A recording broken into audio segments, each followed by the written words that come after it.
जैसा कि आपको जानकारी है कि कुछ दिन पहले हमारे जो जे.एंड.के के कॉन्स्टिट्यूशनल हेड थे, former governor Satyapal Malik ji, Pulwama incident के समय उनकी एक इंटरव्यू आई और उस इंटरव्यू के जरिए उन्होंने पुलवामा में जो घटना घटी, जो हमारे 40 जवान शहीद हुए, उसके बारे में बहुत ही सीरियस सवाल देश के सामने रखे और उन्होंने ये माना कि ये एक बहुत बड़ी इंटेलिजेंस फेलियर हुआ, ऑपरेशनल फेलियर हुआ और इनकॉम्पिटेंस की तरफ इशारा किया, इनकॉम्पिटेंस की तरफ इशारा किया सीआरपीएफ के लिए और मिनिस्ट्री ऑफ होम के लिए। उन्होंने ये कहा कि 5 एयरक्राफ्ट की जरूरत थी और उनको एयरक्राफ्ट अगर दिए जाते तो आज ये घटना नहीं घटती और हमारे जो 40 जवान शहीद हुए हैं वो आज हमारे बीच में होते। ये बहुत ही सीरियस और दुखद सिनेरियो है जहां पे एक कॉन्स्टिट्यूशनल हेड ये आकर ये बात उठा रहा है कि ये एक फेलियर हुआ और उसके बारे में उन्होंने उस समय आवाज उठानी चाहिए, लेकिन प्रधानमंत्री जी ने उन्हें कहा चुप रहें, ये कोई और बात है, कोई और चीज है। और वही चीज अजीत डोवाल जी जो नेशनल सिक्योरिटी एडवाइजर थे, उन्होंने भी यही चीज कही। और इसी क्रम को आगे बढ़ाते हुए हमारे distinguished former army chief general Shankar Roy Chowdhury, उन्होंने भी इसके ऊपर संज्ञान लेते हुए उन्होंने अपना वक्तव्य दिया है और ये कहा है कि 2500 सुरक्षा कर्मियों को 78 गाड़ियों के अंदर आप जम्मू से श्रीनगर ला रहे हैं। रोड ओपनिंग की ड्रिल है, रोड ओपनिंग पार्टीज होती हैं, कोई भी बड़ी कॉन्वॉय अगर चलती है तो उसके अंदर एंटी आईईडी जैमर्स पहले चलते हैं, रोड की सैनिटाइजेशन की जाती है और जितने भी laterals, arterial roads, link roads, highway को ज्वाइन करते हैं, उन्हें कवर किया जाता है ताकि कोई मिलिटेंट या कोई मिस एडवेंचर एक्टिविटी ना कर सके। और सत्यपाल मलिक जी ने भी ये अपने वक्तव्य में कहा है कि लिंक रोड पर कोई जिप्सी नहीं थी, कोई मैन पावर नहीं थी, कोई डिफेंस फोर्सेस नहीं थी। तो ये एक बहुत ही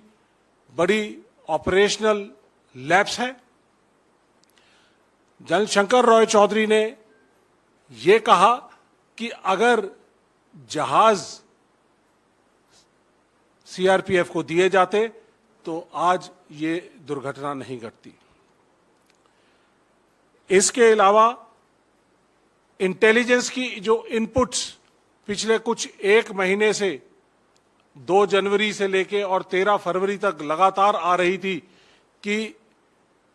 कोई भी मिलिटेंट एक्टिविटी हो सकती है, वारदात हो सकती है, सॉफ्ट टारगेट हैं कॉन्वॉयज, उनके ऊपर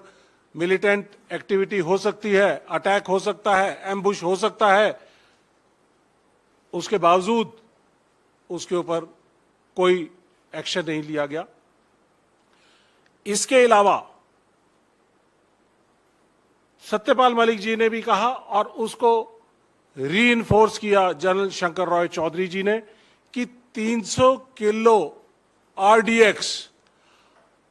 अगर एक गाड़ी के अंदर 10 से 12 दिन वहां पर घूम रहा है तो इसका मतलब ये बहुत बड़ी एक साजिश थी और एक बहुत बड़ी इंटेलिजेंस और सिक्योरिटी फेलियर था। हम लोगों ने उस इलाके में काम किया है। अगर 10-15 किलो आरडीएक्स भी आसपास कहीं पता चलता है कि किसी इलाके के अंदर है, तो पूरी की पूरी सिक्योरिटी फोर्सेस अलर्ट हो जाती हैं और उस एक्सप्लोसिव को और उसके सोर्स को ढूंढने की कोशिश करती हैं और निष्क्रिय करने की कोशिश करती हैं। लेकिन मुझे अचरज है इस बात का कि 300 किलो आरडीएक्स 10 से 12 दिन तक एक गाड़ी के अंदर घूम रहा है और सिक्योरिटी फोर्सेस को या इंटेलिजेंस नेटवर्क को ये जानकारी नहीं हुई। और जो अगर ये जानकारी, पुख्ता जानकारी अगर आगे पास की जाती और इनको मिलिटेंट्स को अगर पकड़ा जाता, तो आज ये सभी शहीद जवान हमारे बीच होते।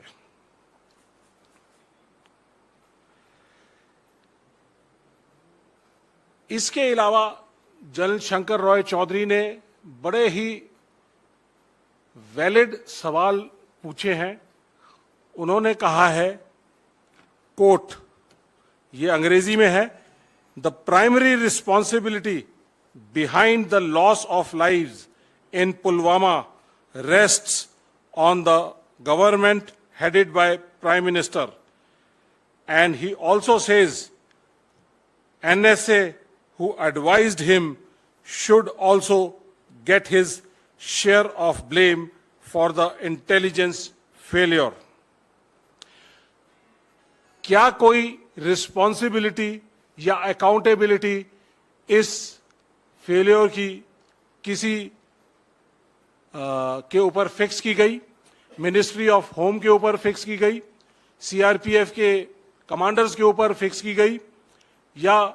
नेशनल सिक्योरिटी एडवाइजर के ऊपर फिक्स की गई? जो बेसिक, जो मूलभूत ढांचा है उसके हिसाब से जो इंटेलिजेंस इनपुट्स देने की जो जिम्मेदारी है आईबी की, रॉ की और इंटेलिजेंस एजेंसीज की, वो नेशनल सिक्योरिटी एडवाइजर के ज्यूरिसडिक्शन के अंदर आता है। और ये पुख्ता सबूत, जो पुख्ता इंफॉर्मेशन है, ये सिक्योरिटी फोर्सेस को क्यों नहीं दी गई? और अगर ये दी जाती तो शायद ये इंसिडेंट नहीं होता। मोटे तौर पे जनरल रॉय चौधरी ने कहा है, फिर दोबारा से मैं उनकी कोट करता हूं, it's a slip up that the government is trying to wash its hands off, कि सरकार अपनी गलतियों को छुपाना चाहती है और लोगों को इसके बारे में नहीं बताना चाहती। ये बहुत ही सीरियस सवाल हैं जो कि सिक्योरिटी एजेंसीज जो वहां पर अपनी जान को जोखिम में डालकर देश की एकता और अखंडता को बचाने के लिए जे&के के अंदर और बॉर्डर्स के ऊपर और नॉर्थ ईस्ट के अंदर जो अपनी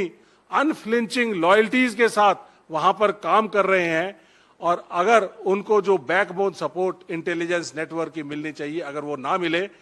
तो उनके लिए बड़ा ऑपरेट करना बड़ा मुश्किल हो जाएगा। तो इन सब चीजों का संज्ञान और आप लोगों को बताते हुए मैं डिफेंस फ्रेटर्निटी की तरफ से और देश के सैनिकों की तरफ से और देश की तरफ से ये मैं सवाल उठाना चाहता हूं कि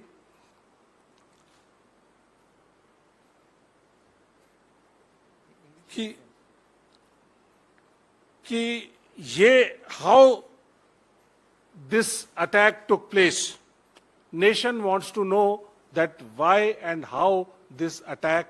टुक place, why and how there was an intelligence failure, why and how the accountabilities were not fixed on CRPF, MHA, NSA, PMO, and why and how the RDX has been floating around in that general area for 10 to 12 days. And how and why this lapses have been taken care of so that such incidents do not take place again. और 4 साल बीत चुके हैं and सरकार ने अभी तक इसके बारे में कोई जिक्र नहीं किया। 17 लोग इसके अंदर उन्होंने नामित किए, जिनमें से 7 लोगों को मौत के घाट उतारा जा चुका है। कुछ लोग आज भी बाहर घूम रहे हैं। तो हम सरकार से जानना चाहते हैं कि हम डिमांड करते हैं कि वो एक वाइट पेपर इस पूरे इंसिडेंट के ऊपर लेकर आएं, ताकि देश को मालूम चले कि असलियत क्या थी, क्या हुआ, किसकी गलतियां थी, किन की वजह से हमारे सैनिकों ने शहादत दी और किन को सरकार बचाना चाहती है। ऐसा एक श्वेत पत्र उनको लाना चाहिए।